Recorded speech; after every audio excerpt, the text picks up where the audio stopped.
Alors, bonjour tout le monde, bienvenue à Marcher dans la conscience reçoit.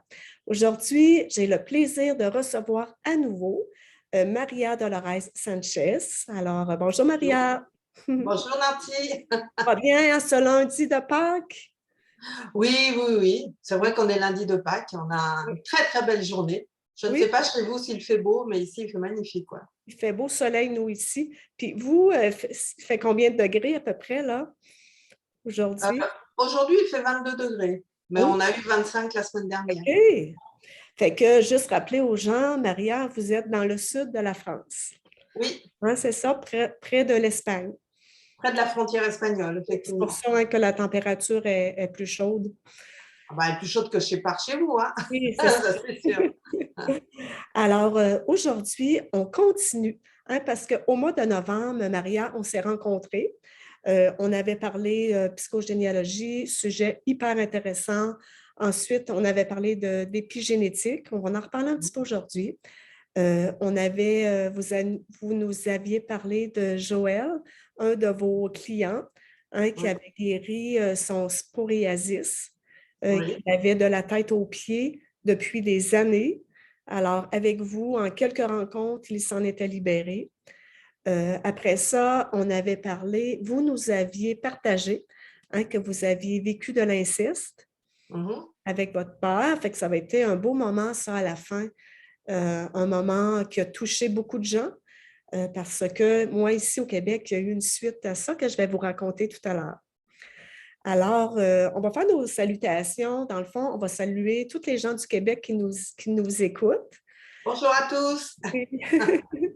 Il y a des gens sur ma chaîne, hein, ma chaîne Marcher dans la conscience reçoit. Mhm. Il y a de plus en plus de gens qui s'abonnent et qui écoutent les vidéos. J'ai toujours des invités super intéressants. Euh, Fait que salutations aux gens du Québec, puis salutations à tous vos amis Maria Dolores partout dans le monde. Absolument. J'en ai partout dans le monde. Donc, bonjour à tous et à Oui, toutes, hein, bien sûr. franchement, vous êtes vraiment connus et appréciés.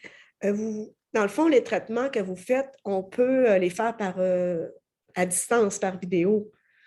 Oh oui, j'ai 80% de ma patientèle qui est à distance, hein, C'est ça.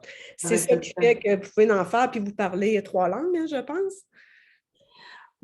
Oui, alors le français et l'espagnol couramment, OK. puisque l'espagnol est ma langue maternelle.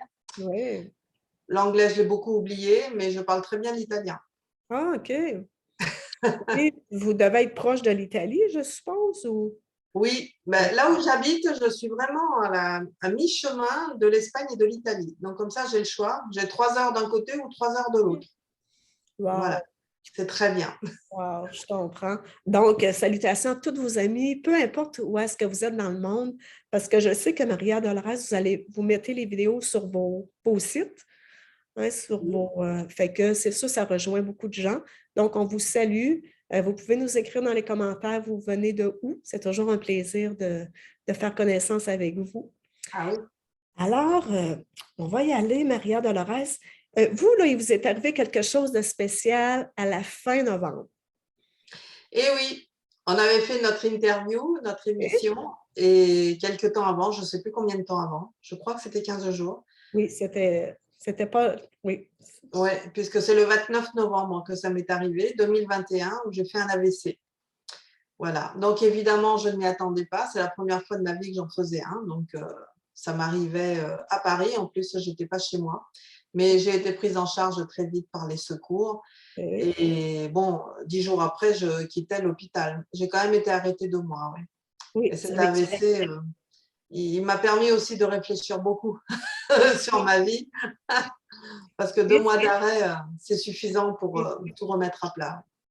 Oui, la semaine passée, on s'est vu pour préparer notre entrevue, puis je vous avais demandé sûrement que il y a eu quelque chose avant, hein, parce que vous êtes habitué à vous introspecter, euh, Oui. qui, qui a fait ça, hein, que vous avez eu un ACV. Vous m'avez dit que ça ne vous dérangeait pas de nous le partager. Qu'est-ce Ah qui non, fait? bien sûr. Oui, Oui, oui, parce que c'est vrai qu'il y a des causes toujours environnementales, donc à la fois sur l'hygiène de vie, le mode de vie, etc., mais aussi sur d'autres choses.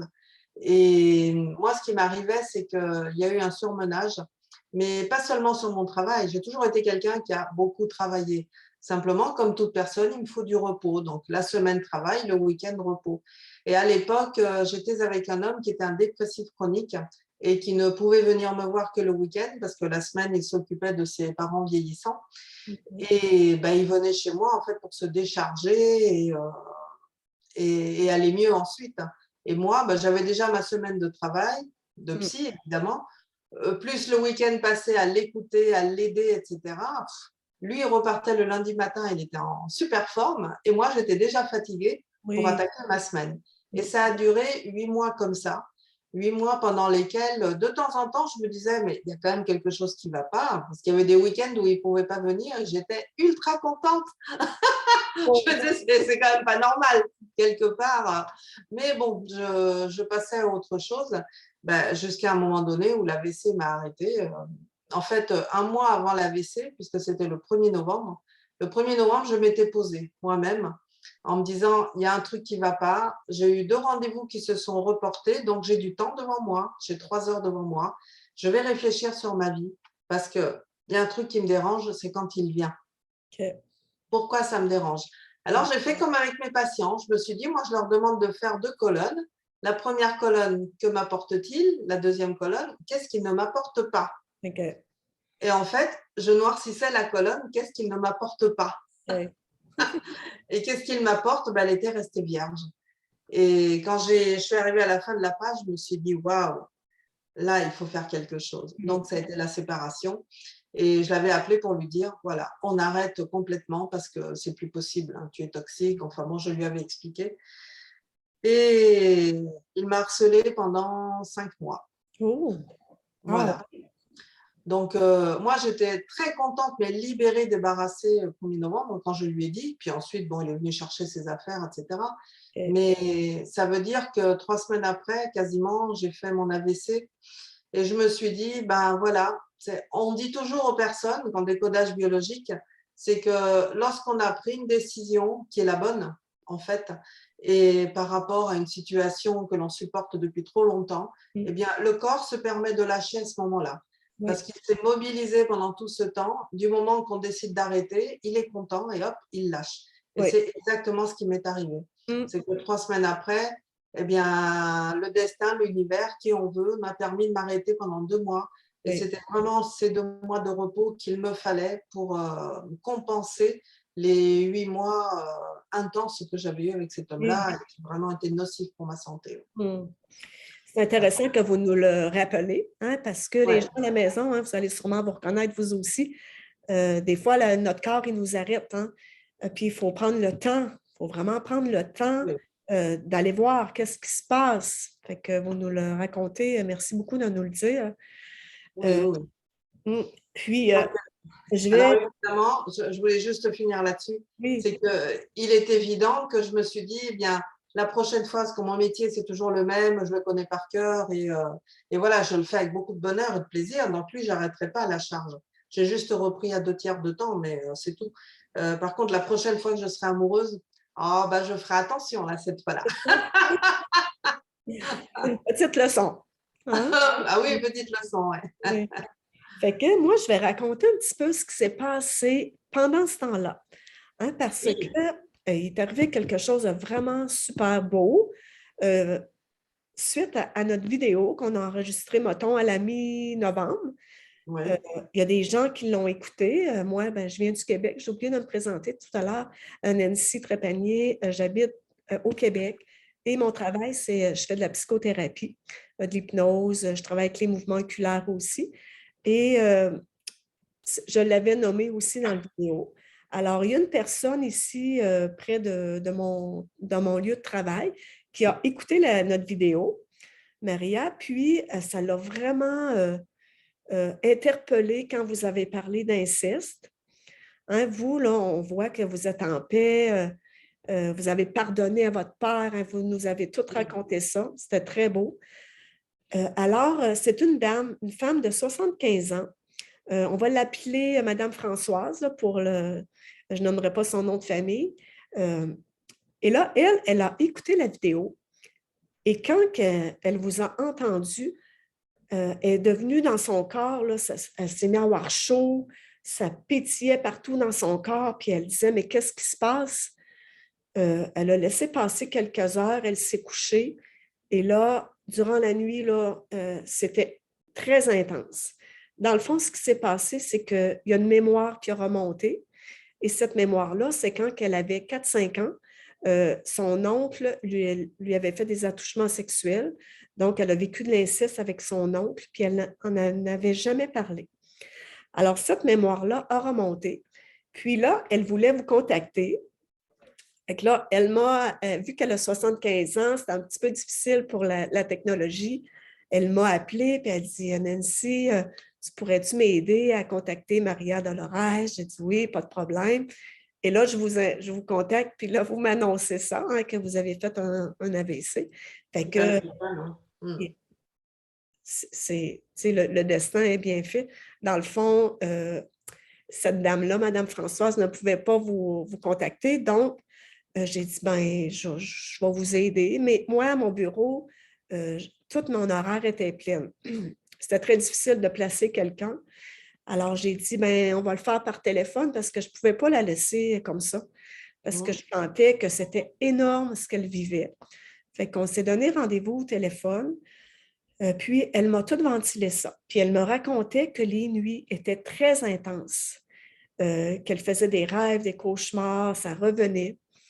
Et il y a peut-être 2-3 semaines qui ont passé. Après ça, elle allait mieux d'en avoir parlé. Et elle m'a raconté un rêve qu'elle a fait. Je vous l'ai conté. Il est très impressionnant à la maison. C'est pour ça que je vous le raconte. Parce que les rêves, hein, Maria Dolores, c'est très parlant. Hein? Eh oui, bien sûr. Alors, cette dame-là, Madame Françoise, elle a rêvé qu'il y avait 5 cercueils. Les 2 premiers qu'elle voyait, c'était sa mère et sa grand-mère. Puis il y en avait comme 3 autres. C'était des cercueils, c'était des femmes. Puis elle sentait que c'était sa lignée, sa descendance. Puis sur elle, ces femmes-là, dans leur cercueil, il y avait comme une lettre qui racontait toute leur vie. Puis toutes ces femmes-là avaient vécu, elles aussi, de l'inceste. Fait que là, elle m'a raconté ça. Moi, les rêves m'impressionnent beaucoup. Alors, plus que le temps avançait, plus qu'elle se libérait, cette dame-là, Madame Françoise. Puis, aujourd'hui, elle va bien. Puis là, ben, c'est le rêve que je voulais discuter avec vous. Qu'est-ce que vous en pensez? Les cercueils, les dames, hein, les femmes. Vous m'avez parlé que le cercueil avait une représentation. Oui, Quand je ne me souviens plus là, OK. ce que je vous ai dit sur l'instant. Quand on rêve à un cercueil ou une tombe, c'est quelque chose qui est en train de mourir, qui est en train de se libérer. Oui, alors c'est à la fois, pour nous, c'est la représentation de la mort, hein, un cercueil ou une pierre tombale. Donc c'est à la fois une mort, mais symbolique chez la personne, comme la fin d'une histoire, comme la fin d'un cycle, la fin d'un problème. Pardon.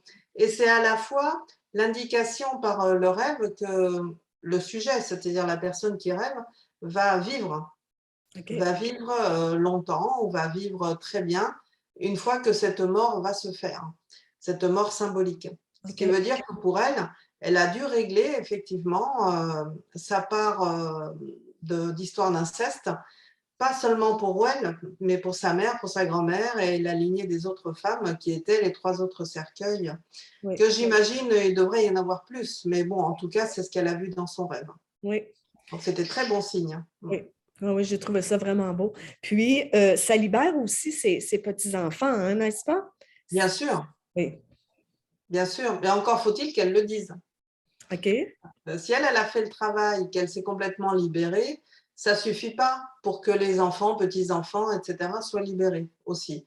Il faut qu'à un moment donné, elle partage son expérience avec ses enfants et qui, eux, peut-être pourront en parler aussi à leurs propres enfants. Et à ce moment-là, oui, avec la parole est une application directe de la libération que l'on a faite avant. Donc, il est essentiel de dire et de partager ses propres expériences. OK. Donc, elle peut le partager à ses enfants. Oui, il Dans le faut. fond, c'est qu'elle le partage à quelqu'un. Je ne sais pas, admettons qu'elle a 10 petits-enfants, c'est pas obligé qu'elle le dise aux 10. Non, elle peut le dire à quelques-uns en particulier, et puis après, eux, ils vont en parler entre eux, hein. OK. Donc, c'est la parole, hein, qui libère. Oui. OK. Puis, la dernière fois, vous nous aviez parlé des actes symboliques aussi. Pouvez-vous nous en glisser un petit mot aujourd'hui? Qu'est-ce qu'un acte symbolique? Oui, alors bah, ça complète ce que vous disiez avant, c'est que la parole libère, pas seulement. Parce que les premiers psychogénéalogistes qui étaient des psychanalystes hein, au départ, et qui avaient créé la discipline, pensaient qu'en disant les choses, ça suffisait pour libérer l'autre. Et pas toujours. Non, non, il faut quand même, mais ça on s'en aperçoit maintenant, 40 ans plus tard, il fallait bien démarrer par quelque chose, mais on s'aperçoit qu'il faut faire aussi des actions. Les actes symboliques en font partie, mais ça peut être un autre type de suivi, sous hypnose ou autre chose, comme je le pratique aussi, et qui Oui, permettent de faire un travail de nettoyage, un travail d'apaisement. Et le fait de le dire à quelqu'un ou plusieurs personnes dans l'arbre, descendant ou ascendant, fait qu'on va mettre en application cette paix. Parce que là où le problème était nocif pour tout le monde, puisque ça génère un secret, on y reviendra, sécrète une énergie nocive, la parole va venir dire c'est plus la peine de garder ce secret parce qu'il est connu. Et en plus, moi j'ai travaillé dessus, j'ai enlevé toute la partie sale. Tout est propre maintenant, tout va bien. Donc en le disant, pardon, tout le monde se sent effectivement libéré par cette histoire. Donc c'est oui, pas que, il faut d'abord faire le travail et ensuite dire. Et là, c'est parfait. oui. Et les actes symboliques, oui, alors on appelle ça des actes symboliques parce qu'on a besoin à un moment donné de faire un acte pour quelqu'un dans l'arbre qui est décédé et à qui on ne pourrait pas dire directement les choses ou pour qui on ne pourrait pas faire une action comme ça dans la vraie vie. Alors on prend des symboles et les symboles vont parler à notre part du cerveau que l'on appelle reptilien. Donc c'est une petite part comme ça qui est au centre du cerveau et qui est vraiment notre cerveau archaïque, comme on l'appelle. C'est Oui. celui qui existe depuis la préhistoire, depuis que l'homme a été façonné, comme on veut, depuis que l'homme existe. C'est le reptilien qui a d'abord fait les expériences et qui les a emmagasinées. Bon, il a mis ça dans une autre part du cerveau qu'on appelle le limbique et qui, lui, va garder la mémoire de toutes les expériences du reptilien. Et le reptilien, sa fonction, c'est de maintenir la personne en vie. Donc, la faim, la soif, le sommeil, ce sont des choses qu'il gère parfaitement parce qu'on est dans le vital. Oui. Maintenant, il a autre chose aussi, c'est qu'il gère les mémoires familiales.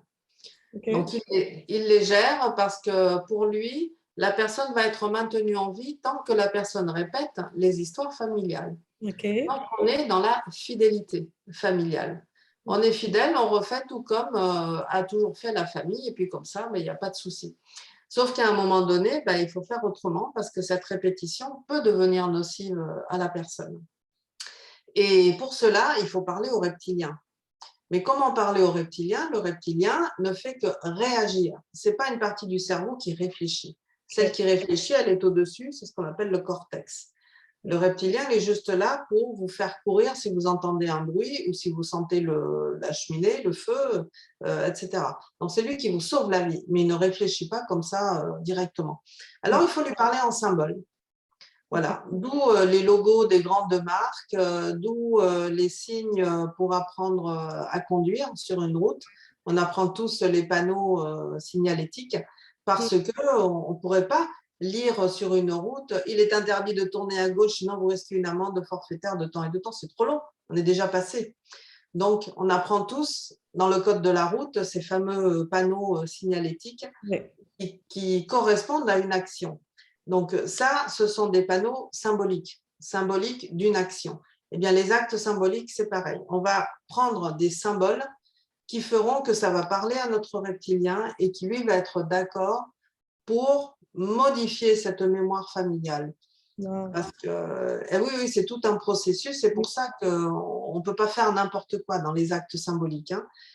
Moi, j'avais travaillé pendant un certain temps avec des gens ici du CNRS qui sont des chercheurs au niveau cérébral et qui m'ont beaucoup appris sur le fonctionnement du cerveau, donc les neurosciences. Et moi, je base mes actes symboliques sur les neurosciences et pas sur du psychomagique comme le prévoit Jodorowsky, qui agit à sa manière très bien, mais ce n'est pas du tout ma manière à moi. Moi, je préfère faire des choses faciles, mais quand même très étudiées par rapport à l'histoire qui a été découverte chez le patient.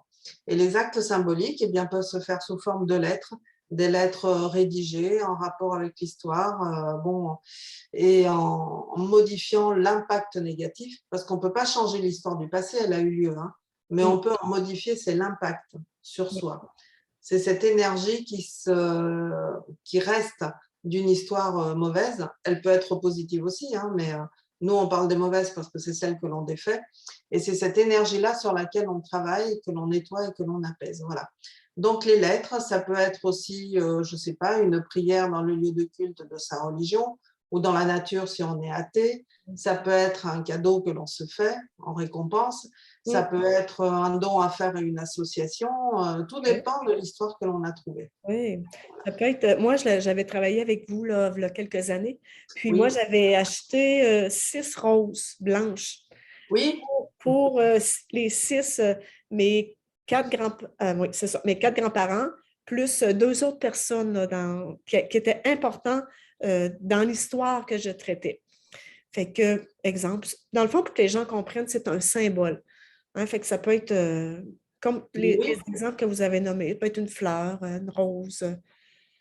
Ah, mais tout à fait. Dans l'histoire de Joël, d'ailleurs, qu'on avait évoqué la dernière fois, Oui, je lui avais dit, une fois qu'il avait terminé ses actes, c'était de s'acheter un grand bouquet de fleurs blanches. Ça peut être des marguerites, hein, simplement des fleurs simples, mais blanches parce que ça met de la lumière. Et donc, c'était pour mettre de la lumière au quotidien dans son bureau pendant oui, qu'il travaillait. Cette lumière comme du soleil qui irradiait pour sa peau qui était devenue toute propre. oui. Oui, ça avait tellement été une belle histoire. Donc, les actes symboliques à la maison, ça se peut que vous ayez comme l'élan d'en faire. Euh, ça l'aide vraiment. Hein? C'est comme, ça nous aide à tourner la page, si on peut dire, sur l'histoire. Ah bah ça guérit, ça apaise, hein. Oui. Ça Donc, apaise véritablement. pour terminer avec l'histoire de Madame Françoise, euh, dans le fond, Maria, c'est grâce à vous parce que vous nous avez partagé votre histoire, hein, que vous avez vécu de l'inceste, puis ça l'a comme fait boule de neige, ça s'est parlé, il y en a qui ont écouté la vidéo, puis c'est sûr qu'il y en a eu d'autres, là. Mais l'histoire de Madame Françoise est vraiment très, très intéressante. Euh, puis là, nous, hein, on est la fin de semaine de Pâques. On est lundi de Pâques et ça me faisait penser à la Renaissance. Hein, parce qu'on dit souvent Pâques, là, la Renaissance, la résurrection. Euh, et je me disais, Madame Françoise et bien d'autres, c'est comme une renaissance. Hein. Donc, de parler, de dire ce qu'on a vécu, c'est une renaissance que ça nous apporte. Fait que je trouve ça vraiment beau, tout ce qui s'est passé là, suite à notre vidéo. Bah, d'ailleurs, lorsque j'ai des patientes qui ont des mémoires comme ça d'inceste, mais des mémoires d'inceste violents, c'est-à-dire des aïeuls qui ont été frappés, qui ont même été torturés des fois pour pouvoir être violés, je leur dis, une fois que toutes les mémoires sont apaisées et que tout va bien, je leur dis, allez dans un hammam, allez chez une esthéticienne, mais commandez-vous un super massage qui dure 1 heure pour vous faire du bien, pour Oui, soigner ce corps qui a été tellement en souffrance dans les mémoires d'avant. Et pensez pendant que vous êtes comme ça en train de vous faire coucouner sous les mains de la masseuse, pensez à toutes vos aïeules qui, elles, ont été frappées, ont été torturées et dédiez-leur ce massage. Et si vous pouvez le faire plusieurs fois, ben, c'est encore mieux. ah, Mais c'est beau. faites-vous du bien.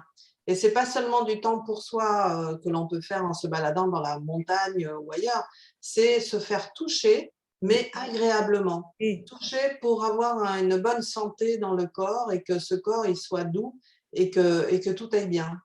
Et oui. ça, c'est important. Là, Et- c'est plus que du symbole, c'est du oui, réparateur, oui, hein. oui, c'est vraiment beau. C'est une bonne idée. Juste avant de continuer, tantôt, on continue avec les secrets de famille. Je voulais Oui, juste vous reparler de 2 livres. Je représente lui. Hein, c'est le vôtre. Est-ce que vous en avez encore? oui, oui, oui, j'en ai encore. Si vous OK. en voulez, ceux qui nous écoutent, je vous l'envoie dédicacé. Eh oui, c'est vraiment génial. C'est un beau livre, un beau petit livre. C'est très bien écrit, c'est facile à lire. Puis, moi, je vais tout écrire les liens pour vous rejoindre. C'est facile, on vous écrit, puis vous nous l'envoyez par la poste. Tout à Euh, fait. c'est écrit Non, à... allez sur mon site pour le commander. Oui, OK. Sur mon site, donc vous verrez les liens sous la vidéo. Et comme ça, vous me laissez vos coordonnées. Et moi, je sais que je vous le dédicace et je vous l'envoie. C'est très gentil. Fait que, Voyage au pays des aïeux. Puis vous l'avez fait en collaboration avec Xavier Cornette à Saint-Cyr. J'ai vu Oui, qu'il était avocat, lui. Ça se peut-tu? oui. Et c'était un ancien patient à moi que Ah, j'avais guéri de sa problématique. Il est revenu sur une deuxième et pareil, ça s'était solutionné. Et donc, c'est lui qui m'a convaincu d'écrire ce livre à deux oh, mains, enfin à OK. quatre mains plutôt. Parce que lui en avait déjà écrit plusieurs et il m'avait dit il faut absolument faire connaître ta méthode, Maria Dolores, parce qu'elle est révolutionnaire. Et Wow! donc, c'est à son initiative et on l'a écrit ensemble, le livre. C'est un très beau livre, je vous le suggère très fortement. Puis, je voulais vous présenter aussi Anne Ancelin Schwanzerberger. C'est elle, dans le fond, qui a connu ou qui nous a fait connaître ça, hein, la psychogénéalogie. Vous en avez parlé lors de votre dernière vidéo, hein? Oui, elle a fait connaître la discipline, mais le nom de psychogénéalogie, c'est Jodorowsky qui l'avait trouvé. Hein. Ah, OK. Voilà. Alors, moi, j'ai quelques-uns de ses livres. Elle est très bonne. C'est une psychothérapeute, mais elle est décédée, hein? Oui. Ça fait quelques années, je pense qu'elle avait près de 100 ans. Ah oui, oui. Très intéressante. Elle est très intéressante, elle aussi. Fait que si jamais vous voyez ce livre-là, vous pouvez vous le procurer aussi. Alors, on va y aller juste avant, nous dire peut-être un petit mot sur l'épigénétique. L'épigénétique, dans le fond, c'est une science qui confirme que la psychogénéalogie, c'est vraiment scientifique, on peut-tu dire ça? Oui, c'est-à-dire qu'enfin, depuis une trentaine d'années quand même, hein, mais enfin, on commence à s'intéresser à l'action génétique Oui. euh, qui va réagir face aux événements que vit la personne. Voilà, ça c'était nouveau. Jusque-là, on imaginait, enfin quand je dis on, c'est la science, hein, le médical, pensait que l'ADN, il naissait avec la personne et ensuite il restait comme ça toute une vie sans bouger. Et l'ADN était porteur des composantes du père et de la mère. Bon, d'accord, pour la couleur des cheveux, des yeux, de la peau, tout ce que l'on veut. Et ça ne bougeait pas. Et d'un seul coup, subitement, on s'est aperçu qu'il y avait des gènes qui bougeaient. Alors tout ça, c'est en laboratoire. Ils n'ont jamais vu un patient. Hein. Mais donc, c'est à travers les prises de sang et qu'ils ont fait des études et des recherches et qu'ils se sont aperçus que, bigre, pour le même patient, la même prise de sang bougeait Oui. en fonction de ce qui s'était passé. Oui, oui, oui. Ah, Et ils ont fait des recherches. Bon, c'est devenu l'épigénétique, hein, parce que oui. épi, ça veut dire environnement, et génétique, les gènes que l'on a reçus. Et donc, ils se sont aperçus que oui, que suivant les événements, la psyché, hein, elle bouge. Mm. On peut être très heureux quand on a un bel événement qui nous arrive, une grande joie. Ça va nourrir notre corps, nos cellules, tout va bouger et tout va faire la fête. Comme on peut être très malheureux et même traumatisé lorsqu'un événement nous arrive et qu'il nous flingue tout, quoi. C'est vraiment, ça peut être terrible et ça endommage, bien sûr, les cellules et les gènes que l'on va transmettre aux enfants. Et c'est pas seulement les transmettre au moment de la naissance, mais c'est aussi, ça c'est la médecine quantique qui le dit, à distance. Lorsque les enfants sont nés, eh bien, même si soi-même on a des mouvements dans notre vie très importants, ça va jouer sur les enfants également à distance, Oui. même s'ils ne le savent pas. Et c'est Mm. surtout ça l'intérêt, c'est de savoir que même si les enfants ne sont pas au courant, d'où les secrets de famille, eh bien, ça va quand même influer dans leur environnement, sur Oui. leur comportement, etc. Et l'épigénétique le met bien en valeur, mais avec les éprouvettes. C'est ça qui était intéressant. Alors, pour l'instant, ils n'en sont qu'à 3 générations qui véhiculent la même problématique, le même traumatisme.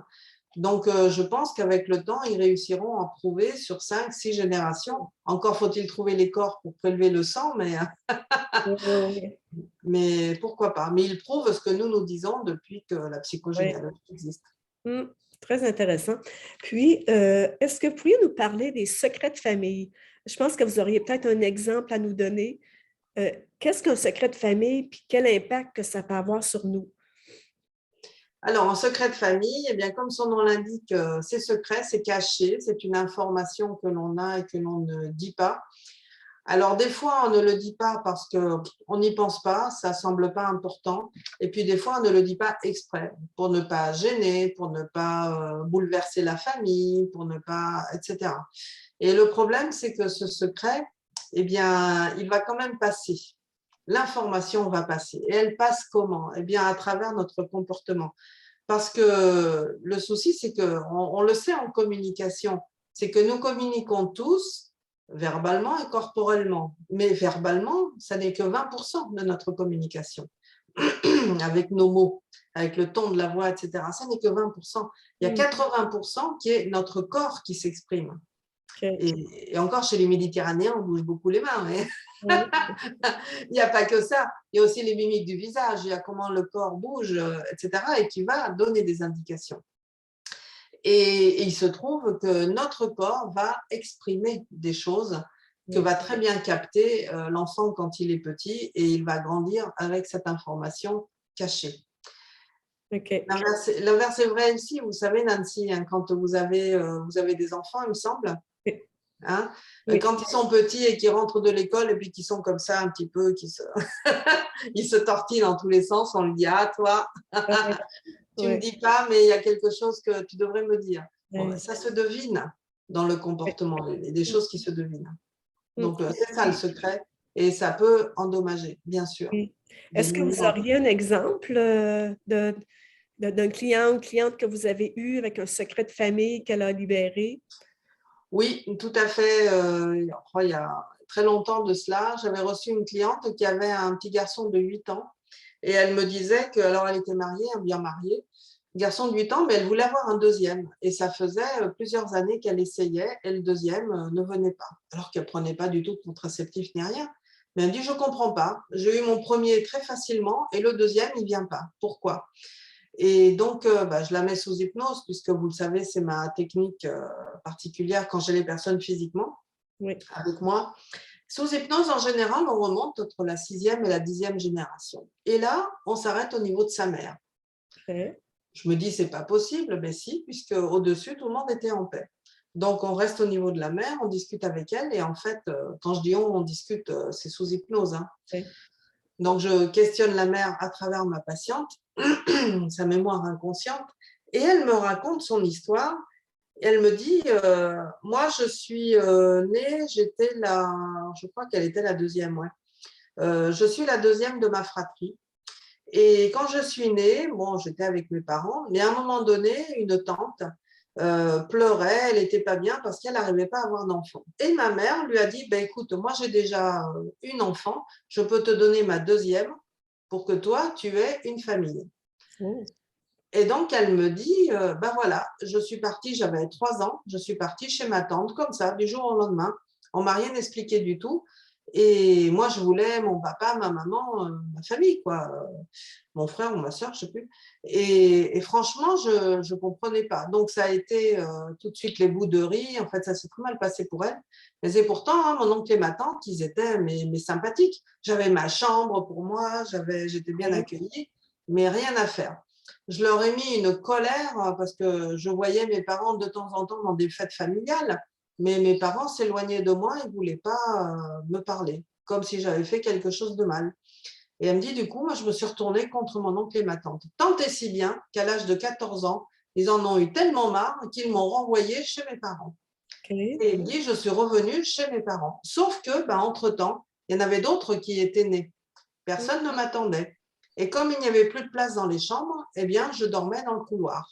OK. Donc, j'avais un lit pliant comme ça, qu'on me mettait la nuit. Je dormais là, puis le matin, il fallait vite le replier et me lever pour ne pas gêner les gens dans la famille. Et franchement, mes frères et sœurs, ils avaient été antipathiques avec moi. J'étais considérée comme une étrangère, en fait. Et elle m'a dit, j'ai tellement souffert que je me suis dit, dès que je peux me marier, je pars d'ici. Et OK. je fuis cette famille qui n'en est pas une. Mm. Ah, mais j'ai rencontré mon futur mari, donc j'avais 17 ans, 18 ans, je ne sais plus. Et elle me dit, dès que j'ai eu l'âge de la majorité, hop, je me suis mariée. Et j'ai eu ma fille quand même très vite. Mais quand j'ai eu ma fille, ça m'a rappelé les douleurs de mon enfance. Donc ma fille, c'était ma patiente, hein.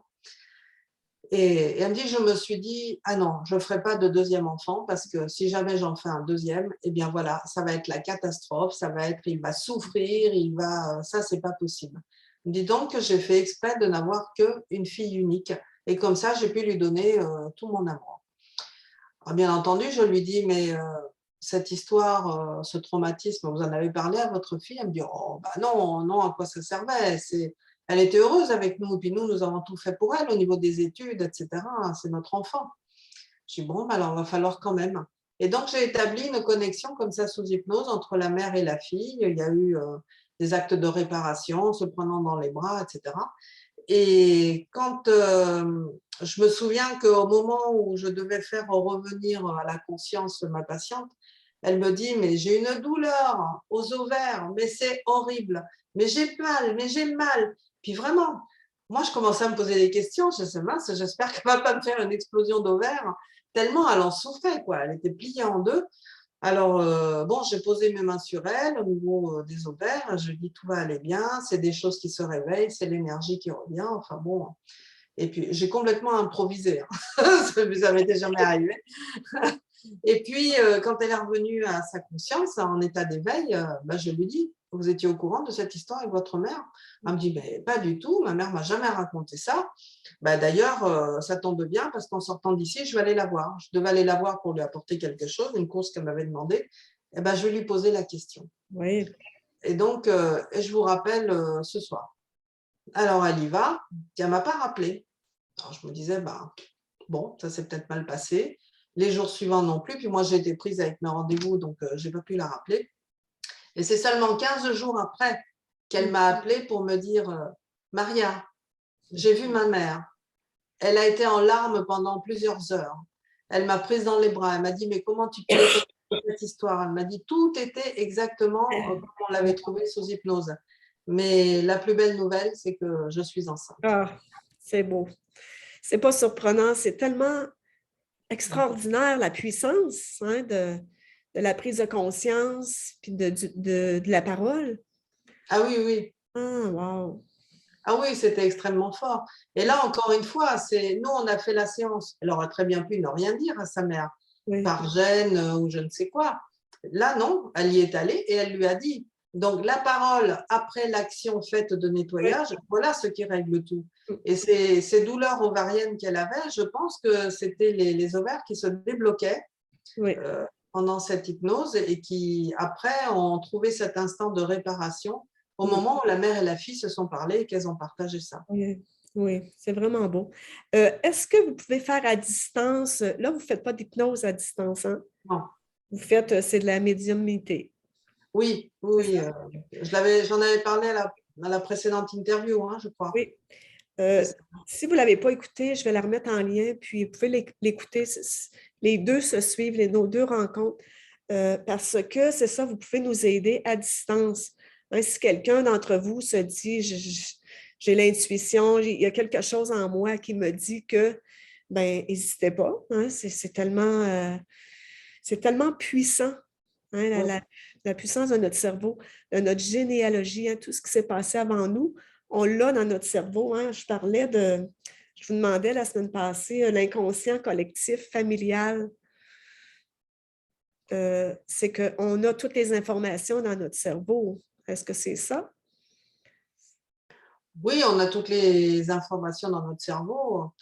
L'inconscient collectif familial, oui, il fait partie de d'une zone de notre inconscient parce que notre inconscient qui est quand même qui tient une place très grande dans notre cerveau, a deux zones. Il y a la zone de la personne elle-même avec ses histoires de vie antérieures, il ne faut pas l'oublier, Oui. puisque c'est l'histoire de l'âme. Et il y a une autre zone qui est celle concernant la famille, mais aussi le collectif. Oui. C'est-à-dire, c'est la famille, c'est aussi l'histoire de la région ou du pays, et tout ça crée un très, très grand collectif inconscient. Oui. Il y a beaucoup Et de tout va choses. influencer la personne. Donc, les secrets de famille, pour faire un petit résumé, ça a une influence sur nous, qu'on le veuille ou pas, Oui. hein, qu'on le sache ou pas. Est-ce qu'on peut demander, par exemple, à nos rêves ou, je ne sais pas, à notre inconscient de nous, de nous montrer s'il y a quelque chose en nous qu'on devrait savoir ou…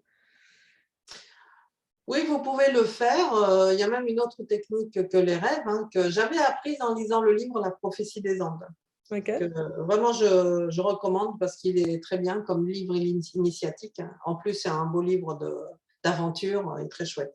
Mm. Ce que j'avais appris, c'est que vous posez une question qui vous inquiète, que ça soit sur la santé, les amours, le travail, peu importe. Vous posez une question comme ça, en l'air et à haute voix, et en demandant la réponse. Je voudrais trouver la solution à ce problème. Eh bien, vous pouvez être sûr que dans les 3 jours qui suivent, c'est pas plus, hein, dans les 3 jours qui suivent, vous avez la réponse qui vous arrive. Alors, ça peut être sous forme de titre d'un livre parce que vous êtes dans une librairie, ou alors une publicité sur un bus qui passe devant vous, comme ça, ou alors à la télé, ou alors voilà, ou quelqu'un. Ça m'est arrivé une fois, c'était quand même assez incroyable. Quand j'avais voulu tester cette méthode, je pose une question comme ça, je ne sais plus ce que c'était. Et de là, je vais dans une librairie parce que je cherchais un livre. Et d'un seul coup, alors que j'étais en train de fouiller parmi les livres, il y a un homme qui vient me voir dans la librairie et qui me dit mais vous savez, la réponse, c'est… Et puis il me donne une réponse. J'étais interloquée, je le regarde. Je dis pardon, vous pouvez me redire Il me dit quoi? J'ai rien dit. Et puis il s'en va. Ah Et oui! je suis restée, mais alors bête, mais vraiment bête. Et effectivement, c'était la réponse à ma question en plus. Non, c'est comme si le destin avait pris cet homme-là qui était à côté et il avait dit, bon, hop, tu lui donnes la réponse, je me sers de ton corps pour lui donner la réponse, puis après tu t'en vas. C'était exactement ça. Donc ça, c'est assez incroyable. Faites-le, je vous assure que ça marche. Mais il faut être attentif. Oui. Pardon. Il faut être attentif à tous les signes, à toutes les réponses qu'il y a dans les 3 jours. Bon, ben ça, c'est vraiment intéressant. C'est facile à faire. C'est Puis, facile. ça nous piste, hein, ça nous donne une piste. Oui. Parce que, tu sais, peut-être que pour des gens, c'est comme qu'est-ce que je fais, je commence où? Mais là, avec une question précise comme ça, puis on reste à l'écoute. Ah oui, oui, parce que les rêves, c'est bien gentil, mais c'est toujours des symboliques, parce qu'il faut que ça passe à travers notre reptilien et qu'il nous restitue une réponse. Alors, il faut arriver à la décoder, la réponse, hein, Oui, c'est parce vrai. que même si on achète les livres d'interprétation des rêves, mais chaque livre a ses propres interprétations, Oui, donc c'est c'est ça. bien difficile.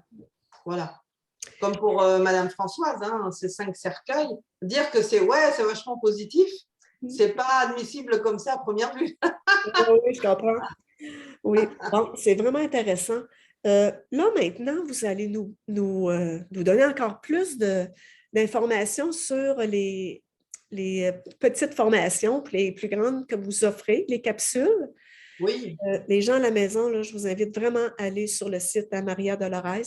Je vais tout mettre ça en lien. C'est nourrissant, c'est sympathique, c'est clair. Puis, on peut vous contacter facilement. Puis, les oui. gens à la maison, vous pouvez faire ça de chez vous. Hein, il y a une formation sur l'inceste, mais il y a les mini-formations aussi. Je vous laisse nous parler de ça, Maria. Oui, effectivement, les capsules sont une réponse à une demande qui émerge du public en ce moment. C'est d'apprendre des choses rapidement, mais sur un thème donné. Jusqu'à présent, on avait des personnes qui voulaient se former sur toute la discipline, tout l'univers concernant la psychogénéalogie ou la numérologie ou bon, tout ce qui pouvait se rapporter à l'arbre familial. OK. C'est bien, c'est intéressant, simplement, c'est bien pour des professionnels parce qu'ils ont besoin d'outils conséquents pour pouvoir continuer d'aider les patients. Mais pour des personnes qui n'ont pas de besoins professionnels, c'était toujours la même formation. Et donc, il y avait des choses dont ils pouvaient se servir familialement ou amicalement, mais pas de tout. C'était un peu dommage. Donc, j'en ai eu qui m'ont posé des questions, surtout suite à ma chaîne YouTube, la Gazette de la psychogénéalogie, où il y a déjà 56 ou 57 vidéos, je ne sais plus, qui répondent à chaque fois à une question. Et donc, suivant ce principe-là, les gens me disaient, c'est génial parce qu'il y a des explications, mais il nous manque quelque chose, un acte, je ne sais pas. OK. Et du coup, bah, les capsules me sont venues naturellement sous un système formation. Donc là, on n'est pas dans l'information comme dans la gazette de la psychogénéalogie, on est dans la formation. C'est-à-dire qu'il y a une problématique. Les personnes me disent, mais pourquoi je ne peux pas rencontrer l'homme de ma vie, pourquoi je ne peux pas avoir d'enfant, enfin, etc. Et à partir de cette question-là, je bâtis la vidéo qui va expliquer ce que dit la psychogénéalogie, mais ce que dit l'histoire avec un grand H aussi, comme je l'ai fait avec une des capsules concernant le statut des femmes qui voudraient avoir un enfant mais n'y parviennent pas, OK. parce qu'elles ont peur. Elles ont peur de l'accouchement, elles ont peur de la déformation de la grossesse, elles ont peur d'un tas de choses. Et tout ça fait partie de l'inconscient collectif. Mais le Oui. vrai inconscient collectif qui fait un rappel à l'histoire avec un grand H, depuis la préhistoire jusqu'à nos jours. Donc, ça peut m'arriver de faire comme ça une explication historique, parce que cette explication historique est le germe de tout ce qui s'est passé dans les réactions ancestrales. Et OK. c'est les réactions ancestrales qui vont se diffuser à travers l'ADN jusqu'à nous. Donc, à un moment donné, il est essentiel de comprendre ce qui s'est passé, un contexte historique, ce qui s'est passé pour nos aïeux qui étaient dans ce contexte historique-là. Donc, je l'explique dans une capsule qui va durer un quart d'heure à peu près environ. Et pour répondre à la question d'un point de vue psychogénéalogique et d'un point de vue historique. Et ensuite, je termine en donnant un acte symbolique à faire qui pourrait être comme ça avec des conseils d'autres actes ensuite et qui pourrait être une réponse pour résoudre ce problème qu'a la personne. Voilà, donc c'est rapide, c'est formatif ou Oui. formateur, les deux. C'est à un petit prix parce que c'est diffusé par agoraacademy.com qui est mon partenaire pour les formations en ligne. OK. Et donc, on a démarré ce système de capsules à petit prix parce que je crois que c'est vendu 50 €. Alors, je ne sais pas ce que ça donne en dollars Oui, canadiens. c'est à peu près 80-90, là, quelque chose comme ça. C'est pas tant. Voilà. C'est rapide et il me semble que la connexion est à vie, mais bon, ça, il faudra voir avec Agora Academy. Je dis peut-être une bêtise à ce niveau-là. Mais bon, donc on a déjà tourné 3 capsules et j'en OK. ai d'autres à tourner. Mais bien entendu, pour moi, l'idée serait que ces capsules soient au service de tous ceux qui vont les acheter, de tous ceux qui en ont besoin. C'est-à-dire que s'ils me font remonter leurs questions, leurs problématiques, moi, je la transforme en capsules qu'ils peuvent se procurer. Et comme ça, ils peuvent travailler avec. Voilà. Et tout Oui. sera en ligne. OK. Fait que vous m'aviez dit qu'il y a le thème du travail, des enfants, de l'amour. Hein, c'est très, très vaste. Hein, là, vous en avez 3 de fait par rapport à ces sujets-là. C'est ça? Oui, bah, c'est les thèmes que nous traversons tous, hein. Le monde du travail, le monde de la famille, les amours, les enfants. C'est Oui, bien vraiment sûr. génial. Comme vous dites, en 15 minutes, hein, vous faites une petite formation, puis vous nous aidez à comprendre d'où notre problème peut venir. Oui, C'est oui, ça? oui, tout à fait. Oui, OK. oui. Pour ouvrir les yeux et comprendre le système, hein, Oui. bien sûr. Super. Là, on s'enligne tranquillement vers la fin. J'aimerais que vous nous disiez aussi par rapport à l'inceste, hein, parce que moi, j'ai réalisé qu'il y en avait peut-être plus qu'on pensait suite à notre vidéo. Hein. J'ai eu des témoignages aussi. Euh, Vous offrez de l'aide aussi hein, à celles qui en auraient besoin, celles ou ceux qui en auraient besoin. Oui, oui, oui. Ben, en thérapie directe, bien sûr, j'ai des patients, des patientes qui ont connu l'inceste. J'en ai 80% quand même hein, qui ont connu l'inceste. C'est énorme. Hein, Oui, c'est beaucoup. dans leur vie. Et c'est à peu près le même chiffre pour mes confrères et mes consoeurs. Hein. Si bien qu'à un moment donné, il y a eu ce besoin qui a émergé au niveau des thérapeutes, c'est de dire, on peut traiter tout un tas de problématiques, on a été formé à ça, mais l'inceste, c'est tellement particulier, Oui, chacun réagit différemment, mais comment peut-on les aider? Bon, bah, là, pareil, bah, j'ai écrit une formation pour eux. Alors, il y a la méthode qui existe en ligne pour les victimes, oui, les personnes qui ont été victimes de l'inceste petite et qui aujourd'hui sont adultes et veulent travailler sur ça, mais sans avoir le besoin d'aller trouver un thérapeute parce qu'ils peuvent être très gênés oui. aussi. Donc comme ça, ils achètent la méthode, ils travaillent dessus, ils ont un accès à vie, comme ça ils peuvent y revenir toutes les fois qu'ils veulent et bah, c'est 90 €. Donc, Ça vaut alors, vraiment la peine. Ça vaut la oui, peine parce qu'elles peuvent le faire à leur rythme à la maison. Tout à fait. Puis C'est elles sont vraiment... toutes seules. Toutes seules. Oui, Il y a pas de gêne, tout ça, elles peuvent travailler dessus. Et si oui, bien sûr elles veulent me contacter parce qu'elles ont des questions, il y en a qui l'ont fait, hein, bien sûr. Elles m'envoient un mail et j'y réponds, ou on se téléphone si elles sont sur WhatsApp, si elles sont à l'étranger. Voilà, donc il y a toujours un lien, ça c'est possible. Pour celles qui ont été victimes de l'inceste, je dis celles parce que pour l'instant, la méthode ne s'adresse qu'aux femmes, parce que les hommes que j'avais en thérapie ne voulaient pas témoigner, ne voulaient pas que j'utilise leur souffrance pour en ok. faire une méthode. Bon, bah, donc, je l'ai fait pour les femmes, cela dit, c'est la majorité. Et parallèlement à ça, voilà, j'ai des thérapeutes qui m'ont contacté en me disant, mais comment on peut faire pour suivre quelqu'un qui a été victime d'inceste? Donc là, pour le coup, je fais une formation, mais en direct, sur Skype, parce que je ne peux pas le faire en présentiel, étant donné les mesures gouvernementales qui n'arrêtent pas de changer et qui font qu'on ne peut plus organiser de stage physique comme ça en présentiel. Donc, je le fais à distance, j'allais dire en ligne, mais non, je le fais à distance. Il s'agit de 6 demi-journées avec petit groupe de 4 personnes. Et à partir de là, en parallèle, je mets la méthode pour qu'ils la connaissent aussi et on travaille avec. Et comme ça, ils sont formés intégralement. Et comme par hasard, tous ceux qui se sont inscrits jusqu'à présent pour leurs besoins professionnels, hein, en tant que thérapeute, ont connu l'inceste dans leur vie. Ah, Donc, ça a été un double apport pour eux. C'était à la fois de soigner leur propre douleur d'inceste grâce à la méthode puisqu'on travaille avec, et en plus de comprendre pour pouvoir mieux aider les autres personnes et être efficace. Donc, j'ai les deux, la méthode pour les victimes et la formation à distance pour les thérapeutes. merci vraiment de nous dire tout ça parce que c'est facile. La dernière fois, on l'a dit que maintenant, c'est facile par Skype, par Zoom, les formations à distance. Oui, c'est bien. C'est très facile. Les paiements, je le dis parce que c'est pas tout le monde même moi au début, je savais pas trop comment on fait ça. Les paiements, c'est facile aussi. C'est par PayPal, hein, probablement. PayPal, pour les pays comme le Canada ou autres, c'est un peu plus compliqué. Sinon, si c'est en Europe, les virements bancaires sont très bien.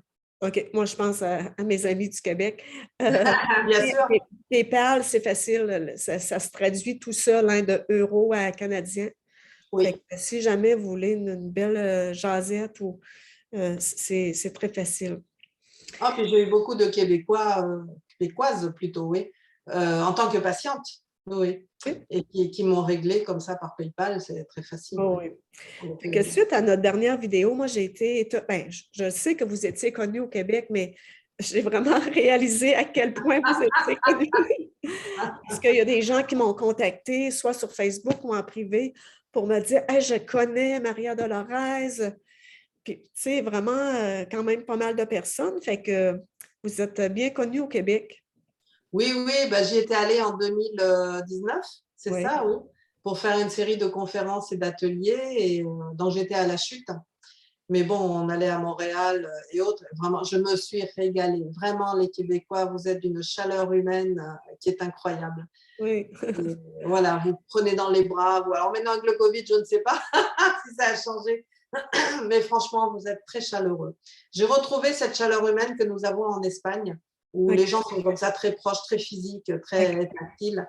Et chez vous, je me suis régalée vraiment. Alors oui, Ah, j'ai connu plein de belles personnes, plein, plein, plein. ah, c'est le fun. Oui, j'ai vu ça. Donc, on s'enligne vers la fin. Je vous remercie encore une fois, Maria Dolores. Moi, je vous suis beaucoup sur vos pages Facebook, sur la Gazette de la psychogénéalogie, sur YouTube. Là, je vous invite à aller là. Là, c'est plein de vidéos. C'est facile, ça ne coûte rien. Puis vous allez apprendre. Moi, j'ai beaucoup appris. Moi, ça fait plusieurs années que je vous suis. J'ai beaucoup appris. J'apprends aussi à travers mon travail de psychothérapeute, puis je m'en sers aussi de la psychogénéalogie. Alors, je veux vraiment vous remercier. Je vous en prie. Je voudrais juste rajouter une chose, c'est que j'ai changé de mail récemment. Donc, alors, vous le mettrez sous la vidéo, mais au cas où, je vous le redonne. C'est Maria Dolores, le chiffre 208, OK. gmail.com. Voilà. Vite. Maria Dolores, 208, gmail.com. OK. Et là, vous pouvez m'écrire directement. C'est super. Je vais tout mettre en lien.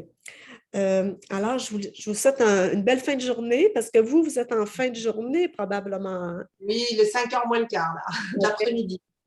Oui, nous, il doit être 11h moins quart. Hein? Ça doit être ça. C'est ça. On a 6 heures de différence. Fait que quand on se rencontre, il faut toujours planifier nos, nos heures. Hein? Oui, bien sûr. Ben, écoutez, Nancy, avec plaisir. Si pour une prochaine fois, vous voulez faire une vidéo sur un autre thème, bien. Ben, si vous aimez ça, venir au Québec par vidéo, ça va me faire un plaisir l'année prochaine de vous recontacter, puis on se trouvera un autre sujet. Alors, on salue tout le monde. Hein, on vous remercie d'avoir été là.